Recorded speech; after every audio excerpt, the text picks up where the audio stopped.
Hello everyone. Today we are here to talk about the biggest mistakes that first-timers make when they're in Disneyland.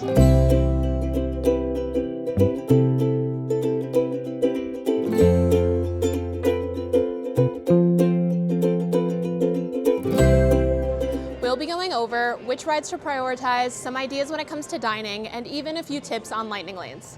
Let's go. We have come into the Emporium to talk about the first mistake that newcomers and locals alike make when coming into Disneyland. Now, Main Street has a lot of stores on purpose. Now, don't get me wrong. I am the biggest lover of merch and shopping and do probably far too much of it. But the mistake a lot of people make is they go into the Emporium, they go into Disney Clothiers, they see all of the beautiful and very enticing merch and spend 30 minutes shopping. And 30 minutes at the very beginning of the day is very valuable park time that you do not want to be spending on shopping. Now, use your time wisely. So during 2 o'clock and 5 o'clock, when the wait times are super high, when if it's in a good amount of the year, it's pretty hot and you want a reprieve from the park, go shopping. Trek all the stores, do lots of shopping. But just do it when your time is the best spent for it.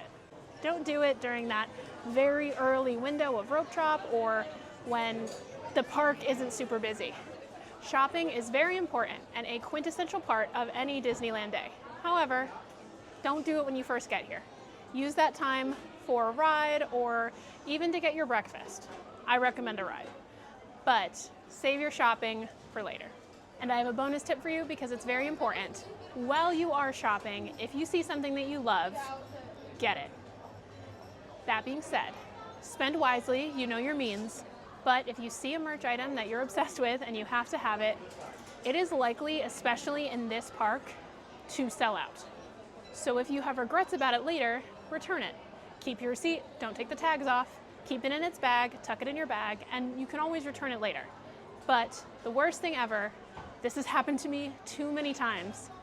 I see something, I love it, I'm like, oh, I'll come back at the end of the day, I don't want to carry it around. Or I think, oh, I'll come back, they'll have it later, maybe I'll find it at another store. There is not the same things at every store. So you might not find it at another store, it might just be where you see it. And it might sell out, or it might be the last one in your size. So get it. Be responsible, obviously, with your shopping, but if you can and you budgeted for it, get it, and you can always return it later, but then you don't go home sad because you missed out on that one merch item that you loved so much. Now, unfortunately, for our late sleepers, I am that person that's gonna tell you that your day will be made a lot better if you rope drop. That's not one of the tips, that's not one of the mistakes, but we are using this video and I'm giving you the tips in the video based on if you did rope drop, because I do think it's the best way to start the day. It is very hot today. It is February and it's 70 plus degrees and potential to get to 80 today.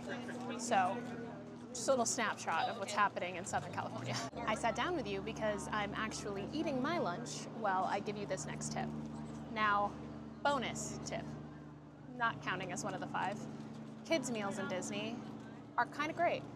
They are sometimes called power packs, and they have a bunch of little things that go with them. And if you're looking for something light to get you between meals, or if you're snacking around the parks, this was $6. And I got a small drink, an applesauce, a cutie, and an Uncrustable. And as someone who loves Uncrustables, this really does it for me. This is a great little lunch, but that's not the tip we're discussing.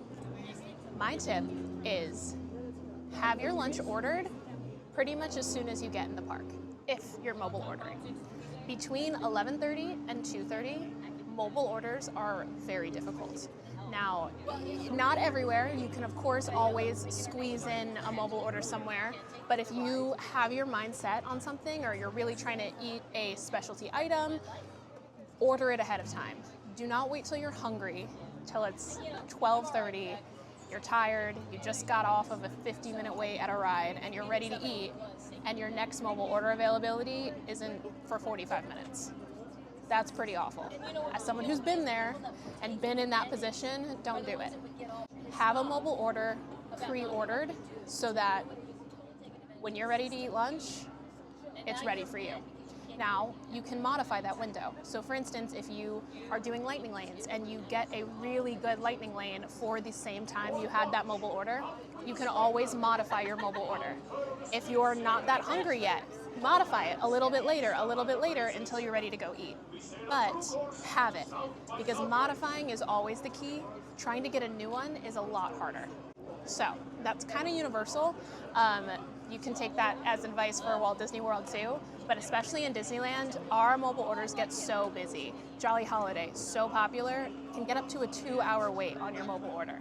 Same for things like Tiana's Palace is usually pretty good, but some of the other locations in New Orleans Square that have a lot of the bread bowls or a lot of great other lunch options that people really want, that wait time can creep up there, especially during the lunch hours. So my tip is order your mobile order ahead of time. If you know what you want as soon as you get in the park, that's great, order it then. But if not then, try to do it within those first few hours, because modifying is the way to go, and it will save you a lot of hanger when it comes to lunchtime. I'm standing here by the Rivers of America to talk about the next common mistake that a lot of first-timers make when they come to Disneyland. Now, I understand there are a lot of hot ticket items. There are a lot of e-ticket attractions, if you will. That being said, don't skip the riverboat or the train. Both of those things are quintessential Disney. I'll add an asterisk to that if you are here in the parks for only one day. I understand there are higher priorities. However, the Disneyland Railroad and the Mark Twain or even the sailing ship Columbia are such quintessential Disney experiences.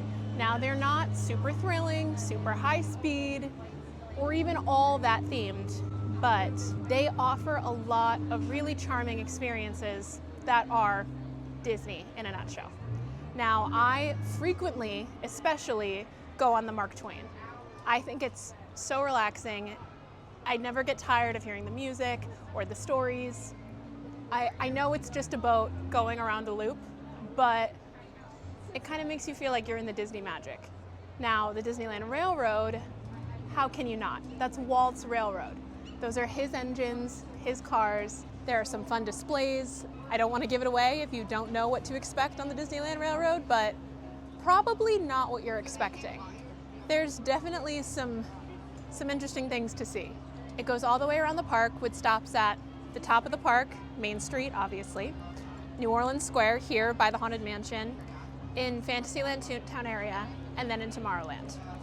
You can get off and on at any of the stops, or you can sit and follow the loop around and around. Again, it's not thrilling, it's not always the highest priority, but they're really great experiences that make you feel like you're at Disneyland. So, if you are only here for a few days, but have a little bit of extra time, specifically in that middle window of the day when all of the wait times get so high, which is usually between 2:30 and 5, jump on the boat, jump on the train. You can sit down, it's in the shade. There's a lot of perks to trying this out. I understand that this might be a little biased because I enjoy them, but if you're trying to get the full Disneyland experience, it would be a mistake to miss those. I have come to Galaxy's Edge to talk to you about the next mistake that almost everybody makes when they come to Disneyland. Almost everybody who knows about Rise of the Resistance tries to rope drop Rise of the Resistance. And that makes it still a 30+ minute wait, unless you are the very first person in line. And that's if the ride actually still opens with the park. A lot of the time, there's a mechanical issue or something that causes a delayed opening. That means you have walked all the way to Galaxy's Edge and stood in line for it to close really fast after opening, or not even open at all for a few hours after the park does. I truly think that a better choice of your rope drop time is to get 2 big rides out of the way in that first half an hour, 45-minute window that is really setting up your day for success as you move out throughout the day. That being said, I think you should rope drop Indiana Jones. Now, unless Indiana Jones is not your forte and you have no interest in riding that ride, that is currently, in the year 2026, the best choice of rope drop because it gets a long wait, 45 minutes, 50 minutes, 60 minutes plus for the majority of the rest of the day, and it doesn't really go down. Space Mountain is a really good option if you're not interested in Indiana Jones or that's a higher priority to you. It also gets a pretty long wait towards the 11 o'clock hour and stays that way for most of the day. If you go with my first choice and choose Indiana Jones, even if you're not the first person at the rope, even if you're a few rows behind, you can still get on and off Indiana Jones in usually 10 to 15 minutes. Now that leaves you a really good chunk of time of that rope drop window to get on Haunted Mansion or Big Thunder Mountain. I would personally choose Big Thunder Mountain because I like thrill rides, and the thrill rides are the ones that get the higher weights the longer you go into the day. So if you can knock out Indiana Jones and Big Thunder Mountain in the first hour of the park day, between 8 and 9 or 9 and 10 on the new hours on Sundays, you are setting yourself up for a really great day with 2 big attractions knocked out already. Let's go back to Rise of the Resistance for a minute. Obviously, you want to ride it. It's one of the best rides in the park. In no way am I saying don't ride it. I'm just saying that I think it is not the best use of your rope drop window.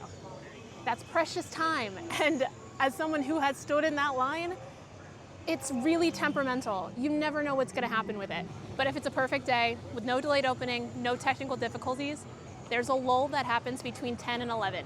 After those people that did rope drop it get off, after that first initial long line that starts at the beginning of the day dwindles a bit, it's much closer to about a 30-minute wait between 10 and 11. So that's my advice. Start with Indiana Jones or Space Mountain, get on another big ticket attraction like Big Thunder or Haunted Mansion if it's a busy day, and then make your way to Rise of the Resistance to try to get on between 10 and 11.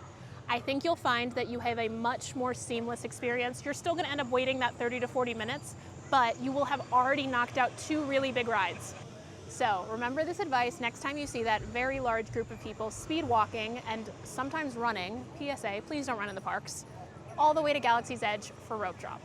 I've come to the Castle Hub to tell you about my last mistake that I'm hoping you will not make, and that is to not always have a lightning lane. Now, this is not a lightning lane guide. If that's something you want, I can definitely do that in a separate video, so I'm not going to go into all of the details of lightning lane, how it works, how you do it. I'm assuming you know how it works for the sake of this tip. And if you don't, leave me a comment. I will be happy to go through it. That being said, if you are purchasing lightning lane, it is absolutely vital that you always have one. Now, what does that mean? That means that even if you can't get a lightning lane for the time you want it or even anytime soon, book one anyway. You can always go back and modify it. Modifying is the name of the game when it comes to the Disneyland app. So any reservation you have, pretty much, that I'm thinking of off the top of my head, you can modify. And so it is always better to have a lightning lane and modify it to a time that works better in your schedule than to waste a big chunk of time without one. It will maximize your purchase and you'll get the most out of your investment. There they are. Those are the 5 biggest mistakes that first-timers make when they come to Disneyland. Now, don't get me wrong. I have made every single one of these mistakes. Every single one. When I was first coming to Disneyland, I've only been in the parks for 5 years. I'm an East Coast girl. So I only knew about Walt Disney World before I moved out here. So these are all mistakes that I have made and learned from, which is why I'm sharing them with you. Now, if there are any topics that I covered that you want more details about, let me know. I will be happy to go in depth on any of them. Overall, I think I picked 5 that were pretty all-encompassing and will work for most people visiting the parks, and I threw in a few bonus tips as well. Thank you so much for joining me, and I'll see you next week.